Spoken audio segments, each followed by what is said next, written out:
السلام علیکم ورحمۃ اللہ وبرکاتہ نحمده ونصلی علی رسولہ الکریم اما بعد۔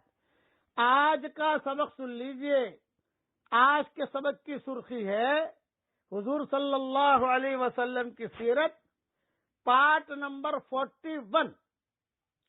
ایک اور روایت بھی سن لیجئے کہ غار حرا میں جب حضرت جبریل آئے تو یہ روایت بھی ہے بحقی وغیرہ میں کہ جبریل نے آپ کے لیے ایک بہت اچھا مسند بنایا، آپ کو اس پر بٹھایا اور اس پر جو ہے ہیرے جڑے ہوئے تھے۔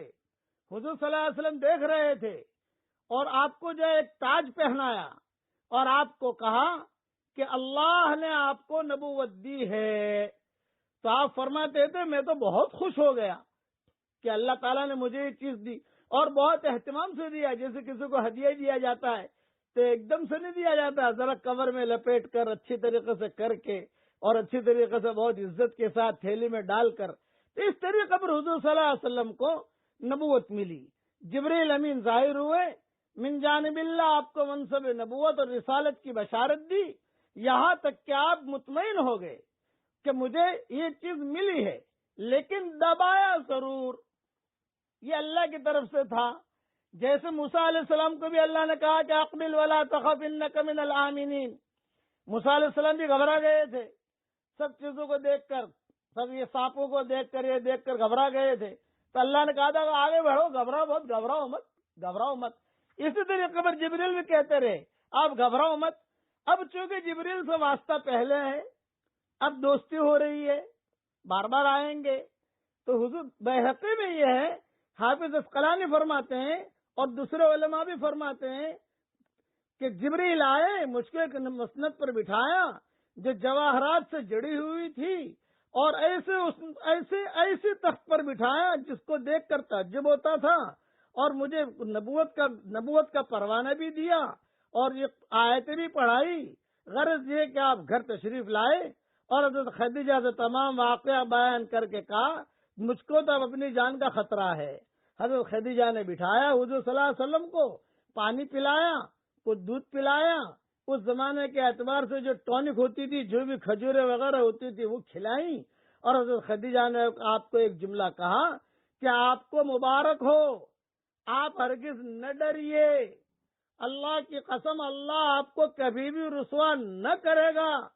آپ تو صلہ رحمی کرتے ہیں، آپ کی صلہ رحمی بالکل محقق ہے، ہمیشہ آپ سچ بولتے ہیں، لوگوں کے بوجھ اٹھاتے ہیں، یعنی دوسروں کے قرضے اپنے سر رکھتے ہیں، ناداروں کی خبر گیری فرماتے ہیں، آپ امین ہیں، لوگوں کی امانتیں ادا کرتے ہیں، مہمانوں کی ضیافت کا حق ادا کرتے ہیں، حق بجانب امور میں آپ ہمیشہ امین اور مددگار رہتے ہیں۔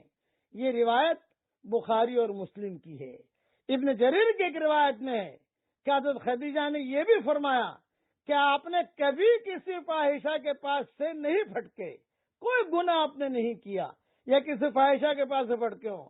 خلاصہ یہ حضرت خدیجہ نے کہا جو شخص ایسے محاسن اور کمالات اور ایسے محامد اور پاکیزہ صفات اور ایسے اخلاص اور شمائل اور ایسے معانی اور فضائل کا مخزن اور معدن ہو، اس کی رسوائی ناممکن ہے۔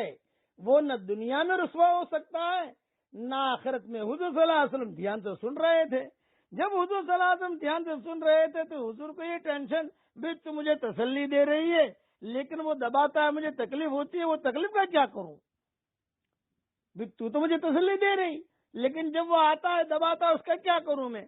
حضرت خدیجہ نے پھر آپ کو تسلی دی اور یہ کہا قسم اس ذات پاک کی جس کے قبضے میں خدیجہ کی جان ہے، میں قوی امید رکھتی ہوں کہ آپ اس امت کے نبی ہوں گے۔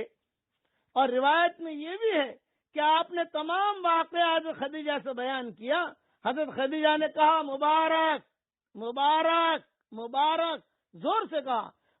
وہ فرشتہ ہے جو فرشتہ آیا تھا آپ کے پاس، اور وہی فرشتہ ہے جو عیسیٰ اور موسیٰ کے پاس آیا کرتا تھا، اور آپ کو بشارت ہو اللہ کی قسم اللہ تعالیٰ آپ کے ساتھ سوائے خیر اور بھلائی کے کچھ نہ کرے گا۔ جو منصب اللہ کی جانب سے آپ کے پاس آیا ہے اس کو قبول کیجئے اور بلا شبہ حق ہے۔ اور پھر کہتی ہوں، حضرت خدیجہ نے پھر کہا، حضرت آپ سے پھر کہتی ہوں کہ آپ کو بشارت ہو، آپ یقیناً اللہ کے رسول برحق ہیں۔ بقیہ تفصیل انشاءاللہ کل پوری